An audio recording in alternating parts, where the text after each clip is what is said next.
Time news 24 देश के दर्शकों का स्वागत है। जिस तरह तुम जानते हो पूरे पंजाब दे विच हर वर्ग हर मुलाजम अज सड़कों के उत्ते उतरिया है। इस तरह ही हैल्थ डिपार्टमेंट जो NHM यूनियन के वालों भी हड़ताल की गई है। उन्होंने वालों तरन तारण टी पॉइंट ते जो नैशनल हाईवे जाम किया गया है उस संबंध में असी गलबात करते हैं जी। प्रभजीत कौर की लोड़ पैगी तुसी जो अज नैशनल हाईवे जो जाम किया? ये जी NHM यूनियन है सारा ही ये स्टाफ भी आते हैं CHOs भी आते हैं बहुत कैडर्स आते हैं और ये काफ़ी टाइम तो सारे जोड़े बहुत स्ट्रगल कर रहे हैं। 15-15 साल भी हो गए साढ़े नाल कुछ जोड़े अजे भी है एम्पलॉयज़ कुछ जोड़े 18 साल तो हैं वो स्ट्रगल कर रहे हैं। सरकार हर बार की करदियां हैं कि इन्होंने दे देंगे एक उम्मीद तुहानूं पक्के करांगे, सरकार बदल जाती है फिर नैक्सट आउंदे फिर वही सेम चली जाता। हुण आ तुसीं देखिआ ही करोना का टाइम जोड़ा सीगा इहदे विच भी की सीगा कि लोग घरां 'च बड़े ये मंत्री भी घरां 'च वड़ के बैठे सी उस टाइम सिर्फ करोना जोधे सी ਜਿਹੜੇ आण के इन्हों ना दे दिता करोना जोधे बट जो इन्होंने हक बनते सी वो नहीं दे रहे। ठीक है दूजी गल यह है कि उस टाइम पर जो सारे अंदर वड़े थे उदों की साढ़े को काम लिया जा रहा है असीं काम कर रहे कॉन्ट्रैक्ट बेस ते? हाँ जी सारी हाँ जी कितनी देर मैं CHO हाँ एक तो सानू तो जे हो गया 2-3 साल ही होया सानू अजे।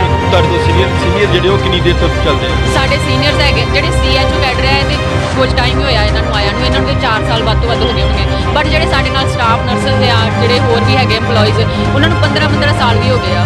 तुसीं देखो इन्ना टाइम तो स्ट्रगल कर रहे हैं फिर भी तुसीं इन्नियां गवर्नमेंट साल तो उन्होंने कितनी पे हैगी है? किसी की 15,000 आ किसी की 12,000 आ तो इन्नी पे दे विच तुहानूं पता है घर का नहीं सरदा किसी का भी तो बाद इन्ने वड्डे जो करते हैं सरकार तो उन्होंने सिरे ते चढ़ाउंदे नहीं फिर नवीं सरकार आती फिर उही कुछ हुण कदों दे असीं बैठे आ फिर भी इन्हों कोई देख ही नहीं रहा कि कदों दे रोड ते बैठे आ। आम पब्लिक भी जिहड़ी आ खराब हो रही है क्यों हो रही है सरकार करके। कई दिन तो जो अपना रोज़ मार्च भी करे जे सड़कों के उतरे जे कोई ताड़ी अज तक कोई सरकार तक आवाज़ पहुँची या किसी ने तुहाडे नाल गलबात की? नहीं जी कोई भी नहीं आ रहा साडे नाल गल करन वास्ते ना तो कोई MLA अजे तक साडे कोल है। जो वोटां मंगणियां होंदियां उदों इन्हां घर भी देख जाते उदों इन्हां दियां इंपॉर्टेंट मीटिंग्स भी अपनियां छड्ड के ते घरां 'च साडे कोल वोटां मंगण आ जांदे आ बट अज जदों इन्हां दी सानूं लोड़ आ ये घरां 'च वड़ के बैठे होए आ। जदों इन्हां दे घरां वल जाईदा दरवाजे अपनियां छड्ड के ते घरां 'च साडे कोल वोटां मंगण आ जांदे आ बट अज जदों इन्हां दी सानूं लोड़ आ ये घरां 'च वड़ के बैठे होए आ। जदों इन्हां दे घरां वल जाईदा दरवाजे बंद करदे आ। तुसीं देखो ये किन्नी वधिया सरकार आ। इहो जी सरकार कौन चाहुंदा है?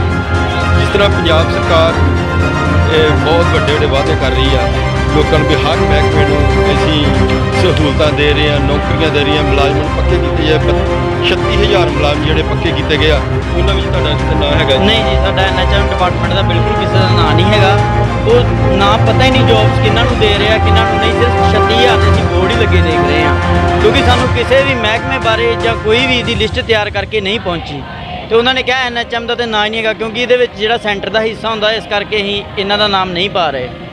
देखन जा रहा कि अज पंजाब का हर वर्ग जोड़ा हर मुलाजम सड़कों दे कलम छोड़ उन्हें अपनी हड़ताल की की कहना चाहते हैं? ये जी देखो ये सरकार करके ही है जी क्योंकि जो सरकार मंगा नहीं मानती साढ़े बारे सोचती नहीं फिर काम तो छड़ने पैंदे क्योंकि बहुत घट तनखावां तो बहुत औखा गुजारा करना अज के माहौल के विच इस करके सारिਆਂ ਨੂੰ कलम छोड़ हड़ताल जी करनी पै रही है। तुहाडा की नाम है? जैसमिन कौर जी मैं CHO एज ए काम कर रही हूँ। कितनी देर तो तुसी कंट्रैक्ट बेस?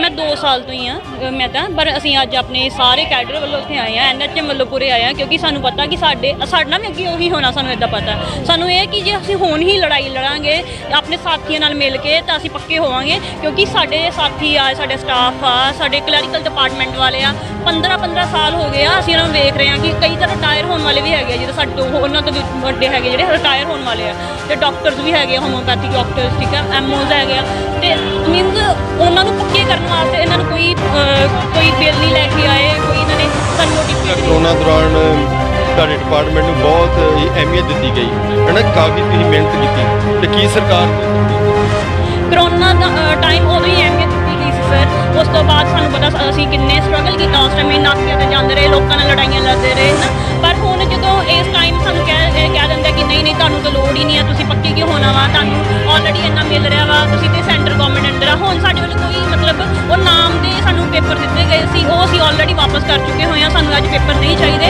सानू पक्के किया जाना चाहिए।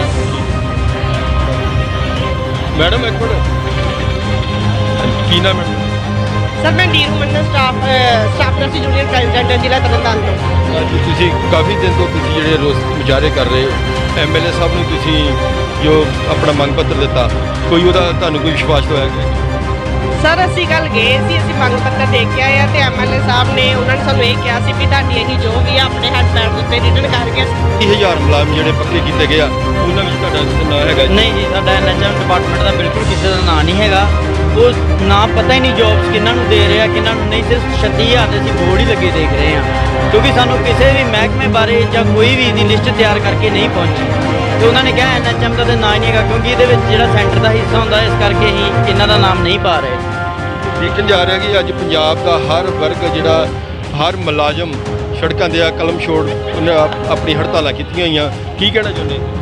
ਇਹ ਜੀ ਦੇਖੋ, ਇਹ ਸਰਕਾਰ ਕਰਕੇ ਹੀ ਹੈ ਜੀ, ਕਿਉਂਕਿ ਜਦੋਂ ਸਰਕਾਰ ਮੰਗਾਂ ਨਹੀਂ ਮੰਨਦੀ, ਸਾਡੇ ਬਾਰੇ ਸੋਚਦੀ ਨਹੀਂ, ਫਿਰ ਕੰਮ ਤਾਂ ਛੱਡਣੇ ਪੈਂਦੇ, ਕਿਉਂਕਿ ਬਹੁਤ ਘੱਟ ਤਨਖਾਹਾਂ ਤੇ ਬਹੁਤ ਔਖਾ ਗੁਜ਼ਾਰਾ ਕਰਨਾ ਅੱਜ ਦੇ ਮਾਹੌਲ ਦੇ ਵਿੱਚ। ਇਸ ਕਰਕੇ ਸਾਰਿਆਂ ਨੂੰ ਕਲਮ ਛੋੜ ਹੜਤਾਲ ਜਿਹੜੀ ਆ ਉਹ ਕਰਨੀ ਪੈ ਰਹੀ ਹੈ। ਤੁਹਾਡਾ ਜੈਸਮੀਨ ਕੌਰ ਜੀ, ਮੈਂ ਸੀਐਚਓ ਐਜ਼ ਕੰਮ ਕਰ ਰਹੀ ਹਾਂ।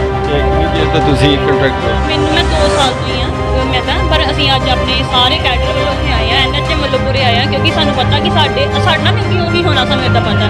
ਸਾਨੂੰ ਇਹ ਕਿ ਜੇ ਅਸੀਂ ਹੁਣ ਹੀ ਲੜਾਈ ਲੜਾਂਗੇ ਆਪਣੇ ਸਾਥੀਆਂ ਨਾਲ ਮਿਲ ਕੇ ਤਾਂ ਅਸੀਂ ਪੱਕੇ ਹੋਵਾਂਗੇ, ਕਿਉਂਕਿ ਸਾਡੇ ਸਾਥੀ ਆ, ਸਾਡੇ ਸਟਾਫ ਆ, ਸਾਡੇ ਕਲੈਰੀਕਲ ਡਿਪਾਰਟਮੈਂਟ ਵਾਲੇ ਆ, 15 ਸਾਲ ਹੋ ਗਏ ਆ ਅਸੀਂ ਇਹਨਾਂ ਨੂੰ ਵੇਖ ਰਹੇ ਹਾਂ ਕਿ ਕਈ ਤਾਂ ਰਿਟਾਇਰ ਹੋਣ ਵਾਲੇ ਵੀ ਹੈਗੇ ਆ, ਜਿਹੜੇ ਸਾਡੇ ਤੋਂ ਉਹਨਾਂ ਤੋਂ ਵੀ ਵੱਡੇ ਹੈਗੇ ਜਿਹੜੇ ਰਿਟਾਇਰ ਹੋਣ ਵਾਲੇ ਆ, ਤੇ ਡਾਕਟਰਸ ਵੀ ਹੈਗੇ, ਹੋਮੋਪੈਥਿਕ ਡਾਕਟਰਸ, ਠੀਕ ਆ, ਐਮਓਜ਼ ਹੈਗੇ ਆ, ਤੇ ਮੀਨਜ਼ ਉਹਨਾਂ ਨੂੰ ਪੱਕੇ ਕਰਨ ਵਾਸਤੇ ਇਹਨਾਂ ਨੂੰ ਕੋਈ ਬਿੱਲ ਨਹੀਂ ਲੈ ਕੇ ਆਏ, ਕੋਈ ਇਹਨਾਂ ਨੇ ਸਾਨੂੰ ਨੋਟੀਫਿਕੇਸ਼ਨ। ਕਰੋਨਾ ਦੌਰਾਨ ਤੁਹਾਡੇ ਡਿਪਾਰਟਮੈਂਟ ਨੂੰ ਬਹੁਤ ਅਹਿਮੀਅਤ ਦਿੱਤੀ ਗਈ ਹੈ ਨਾ, ਕਾਫੀ ਤੁਸੀਂ ਮਿਹਨਤ ਕੀਤੀ ਤੇ ਕੀ ਸਰਕਾਰ ਤੋਂ ਕੀ ਲੈਣਾ? ਕਰੋਨਾ ਦਾ ਟਾਈਮ ਉਦੋਂ ਹੀ ਅਹਿਮੀਅਤ ਦਿੱਤੀ ਗਈ ਸੀ ਸਰ। ਉਸ ਤੋਂ ਬਾਅਦ ਸਾਨੂੰ ਪਤਾ ਅਸੀਂ ਕਿੰਨੇ ਸਟਰਗਲ ਕੀਤਾ ਉਸ ਟਾਈਮ, ਨਾਕਿਆਂ ਤੇ ਜਾਂਦੇ ਰਹੇ, ਲੋਕਾਂ ਨਾਲ ਲੜਾਈਆਂ ਲੜਦੇ ਰਹੇ, ਹੈ ਨਾ। ਪਰ ਹੁਣ ਜਦੋਂ ਇਸ ਟਾਈਮ ਸਾਨੂੰ ਕਹਿ ਦਿੰਦਾ ਕਿ ਨਹੀਂ ਤੁਹਾਨੂੰ ਤਾਂ ਲੋੜ ਹੀ ਨਹੀਂ ਆ, ਤੁਸੀਂ ਪੱਕੇ ਕਿਉਂ ਹੋਣਾ ਵਾ, ਤੁਹਾਨੂੰ ਆਲਰੇਡੀ ਇੰਨਾ ਮਿਲ ਰਿਹਾ ਵਾ, ਤੁਸੀਂ ਤੇ ਸੈਂਟਰ ਗਵਰਨਮੈਂਟ ਅੰਡਰ ਆ। ਹੁਣ ਸਾਡੇ ਵੱਲ ਕੋਈ ਮਤਲਬ ਉਹ ਨਾਮ ਦੇ ਸਾਨੂੰ ਪੇਪਰ ਦਿੱਤੇ ਗਏ ਸੀ, ਉਹ ਅਸੀਂ ਆਲਰੇਡੀ ਵਾਪਸ ਕਰ ਚੁੱਕੇ ਹੋਏ ਹਾਂ। ਸਾਨੂੰ ਅੱਜ ਪੇਪਰ ਨਹੀਂ ਚਾਹੀਦੇ, ਸਾਨੂੰ ਪੱਕੇ ਕੀਤਾ ਜਾਣਾ ਚਾਹੀਦਾ। ਮੈਡਮ ਇੱਕ ਮਿੰਟ, ਕੀ ਨਾਮ ਮੈਡਮ ਤੁਹਾਡਾ? ਸਰ ਮੈਂ ਡੀਰੂ ਮੰਡਲ ਸਟਾਫ ਨਰਸ ਜੂਨੀਅਰ ਪ੍ਰੈਜ਼ੀਡੈਂਟ ਜ਼ਿਲ੍ਹਾ ਤਰਨਤਾਰਨ ਤੋਂ। ਅੱਜ ਤੁਸੀਂ ਕਾਫੀ ਦਿਨ ਤੋਂ ਤੁਸੀਂ ਜਿਹੜੇ ਰੋਸ ਮੁਜ਼ਾਹਰੇ ਕਰ ਰਹੇ ਹੋ ਐਮਐਲਏ ਸਾਹਿਬ ਨੂੰ ਤੁਸੀਂ ਜੋ ਆਪਣਾ ਮੰਗ ਪੱਤਰ ਦਿੱਤਾ ਕੋਈ ਉਹਦਾ ਤੁਹਾਨੂੰ ਕੋਈ ਵਿਸ਼ਵਾਸ ਹੋਇਆ ਕਿ ਸਰ ਅਸੀਂ ਕੱਲ ਗਏ ਸੀ, ਅਸੀਂ ਮੰਗ ਪੱਤਰ ਦੇ ਕੇ ਆਏ ਆ ਤੇ ਐਮਐਲਏ ਸਾਹਿਬ ਨੇ ਉਹਨਾਂ ਨੇ ਸਾਨੂੰ ਇਹ ਕਿਹਾ ਸੀ ਵੀ ਤੁਹਾਡੀ ਅਸੀਂ ਜੋ ਵੀ ਆ ਆਪਣੇ ਹੱਥ ਪੈਰ ਦੇ ਉੱਤੇ ਰਿਟਨ ਕਰਕੇ ਅਸੀਂ ਸੀਐਮ ਨੂੰ ਤੁਹਾਡੀ ਸਿਫਾਰਿਸ਼ ਕਰਾਂਗੇ ਵੀ ਇਹ ਜਿਹੜੇ ਕਰੋਨਾ ਯੋਧੇ ਆ ਜਿਨ੍ਹਾਂ ਨੇ ਲਾਸਟ ਮਹਾਮਾਰੀ ਦੇ ਵਿੱਚ ਕੰਮ ਕੀਤਾ, ਇਹਨਾਂ ਨੂੰ ਪੈਸੇ ਦੇ ਆਧਾਰ ਤੇ ਰੈਗੂਲਰ ਕੀਤਾ ਜਾਵੇ। ਤੇ ਬਾਕੀ ਅਸੀਂ ਐਮਐਲਏ ਸਾਹਿਬ ਕੋਲ ਇਹੀ ਉਮੀਦ ਰੱਖਦੇ ਆਪਣੇ ਸਰਕਾਰ ਤੋਂ ਕਿ ਉਹ ਸਾਡਾ ਕੰਮ ਜਲਦੀ ਤੋਂ ਜਲਦੀ ਕਰਨਗੇ। ਤੇ ਸਰ ਜੇ ਦੇਖਿਆ ਜਾਵੇ ਤਾਂ ਸਰਕਾਰ ਨੂੰ ਉਹਨਾਂ ਦੇ ਕੰਨਾਂ ਤੇ ਜੂੰ ਤੱਕ ਨਹੀਂ ਸੱਜਣੀ ਪਈ। ਹੁਣ ਜੋ ਸਾਡਾ ਛੁੱਟੀਆਂ ਦਾ ਉਮੀਦ ਤੱਕ ਜਾਂਦੇ ਜਦੋਂ ਸਾਨੂੰ ਕਹਿਣਗੇ ਚੁੱਕਣ ਵਾਸਤੇ ਜਾਂ ਸਾਨੂੰ ਕੋਈ ਉੱਪਰ ਮੀਟਿੰਗ ਮਿਲੇਗੀ ਉਹਦੇ ਰਿਗਾਰਡਿੰਗ ਆਪਾਂ ਕਰਨਾ ਚਾਹੁੰਦਾ ਲੰਬਾ ਸਮੇਂ ਤੱਕ ਸਰ ਜੀ ਸਟੇਟ ਬੋਡੀ ਕਹੇਗੀ 4-5 ਦਾ ਜਿੰਨੇ ਦਾ ਟਾਈਮ ਦੇਗੀ ਉਹਦੇ ਕੋਲ ਕੰਟੀਨਿਊ ਰਹੇ। ਏਡੀਸੀ ਸਾਹਿਬ ਨੇ ਸਾਨੂੰ ਵਿਸ਼ਵਾਸ ਦਿਵਾਇਆ ਵਾ ਕਿ ਅਸੀਂ ਜਿਹੜੀ ਆ ਤੁਹਾਡੀ ਮੰਗ ਨੂੰ ਜਿਹੜਾ ਵਾ ਆਪ ਸਿਫਾਰਿਸ਼ ਕਰਦੇ ਹੋਏ ਜਿਹੜੀ ਆ ਸੀਐਮ ਸਾਹਿਬ ਤੋਂ ਸਾਡੇ ਨਾਲ ਜਿਹੜੀ ਕੰਸਰਨਡ ਅਥਾਰਟੀਜ਼ ਉਹਨਾਂ ਕੋਲ ਜਿਹੜੀਆਂ ਪਹੁੰਚਾਵਾਂਗੇ ਤੇ ਅਸੀਂ ਆਸ ਕਰਦੇ ਆ ਕਿ ਇਹ ਜੋ ਉਹਨਾਂ ਨੇ ਕਿਹਾ ਇਹ ਜ਼ਰੂਰ ਕਰਨਗੇ ਤੇ ਲਿਖਤੀ ਰੂਪ ਵਿੱਚ ਜਿਹੜੀ ਸਾਡੀ ਸਿਫਾਰਿਸ਼ ਉੱਪਰ ਪਹੁੰਚਾਉਣਗੇ ਤੇ ਉਹਨਾਂ ਨੂੰ ਕੋਸ਼ਿਸ਼ ਕਰਨਗੇ ਕਿ ਪ੍ਰੈਸ਼ਰਾਈਜ਼ ਕਰਨ ਕਿ ਜਿਹੜਾ ਅਸੀਂ ਜਿਹੜੇ ਕਰੋਨਾ ਵਿੱਚ ਕੰਮ ਕੀਤਾ ਨੇ ਸਾਨੂੰ ਇਹ ਜਿਹੜਾ ਪ੍ਰੈਕਟਿਸ ਜ਼ਰੂਰ ਕਰਨ। ਹਾਂਜੀ ਸਰ, ਜੀ ਉਹਨਾਂ ਦੇ ਐਸਡੀਐਮ ਸਾਹਿਬ ਵੀ ਆਏ ਨੇ, ਐਸਡੀਐਮ ਸਾਹਿਬ ਤੇ ਏਡੀਸੀ ਮੈਮ ਜਿਹੜੇ 2 ਜਣੇ ਸਾਡੇ ਕੋਲ ਮੰਗ ਪੱਤਰ ਲਏ ਨੇ ਤੇ ਸਾਨੂੰ ਪੂਰਾ ਵਿਸ਼ਵਾਸ ਦਿਵਾਇਆ ਹੈ। ਸਰ ਅਸੀਂ ਇਹਨਾਂ ਨਾਲ ਗੱਲਬਾਤ ਕਰਦੇ ਹਾਂ ਕਿ ਜਿਹੜਾ ਇਹਨਾਂ ਰਿਟਰਨ ਜਿਹੜਾ ਸਾਡਾ ਉੱਤੇ ਭੇਜਣ ਤੇ ਸਾਨੂੰ ਉਹਦੀ ਕਾਪੀ ਜ਼ਰੂਰ ਜਿਹੜੀ ਹੈ ਪ੍ਰੋਵਾਈਡ ਕਰਵਾਈ ਜਾਵੇ ਤਾਂ ਕਿ ਜਿਹੜਾ ਸਾਨੂੰ ਪਤਾ ਹੋਵੇ ਕਿ ਇਹਨਾਂ ਨੇ ਵਾਕਈ ਸਾਡੀ ਜਿਹੜੀ ਇਹ ਮੰਗ ਨੂੰ ਜਿਹੜੇ ਉੱਪਰ ਉਠਾਇਆ ਹੈ ਹਾਇਰ ਅਥਾਰਟੀਜ਼ ਤੇ ਤਾਂ ਹੀ ਫਾਇਦਾ ਹੈ। ਜੇ ਇਹ ਮੰਗ ਇੱਥੇ ਦਫ਼ਤਰਾਂ ਤੱਕ ਹੀ ਸੀਮਤ ਰਹਿ ਗਈ ਤਾਂ ਉਹਦਾ ਤਾਂ ਕੋਈ ਫਾਇਦਾ ਸਰ ਸਾਡੀ ਸੂਬਾ ਕਮੇਟੀ ਵੱਲੋਂ ਜਿਵੇਂ ਸਾਨੂੰ ਅਗਲੇ ਦਿਸ਼ਾ ਨਿਰਦੇਸ਼ ਜਾਰੀ ਹੋਣਗੇ ਅਸੀਂ ਉਹਨਾਂ ਦੇ ਉੱਤੇ ਜਿਹੜੇ ਫੁੱਲ ਚੜਾਵਾਂਗੇ ਤੇ ਉਸੇ ਦੇ ਪੂਰੇ ਪੰਜਾਬ ਦੇ ਨਾਲ ਜਿਹੜਾ ਵਾ ਚੱਲਦੇ ਹੋਏ ਅਸੀਂ ਜਿਹੜਾ ਆਪਣਾ ਸੰਘਰਸ਼ ਨੂੰ ਅੱਗੇ ਤੋਂ ਅੱਗੇ ਲੈ ਕੇ ਜਾਂਦੇ ਰਹਾਂਗੇ।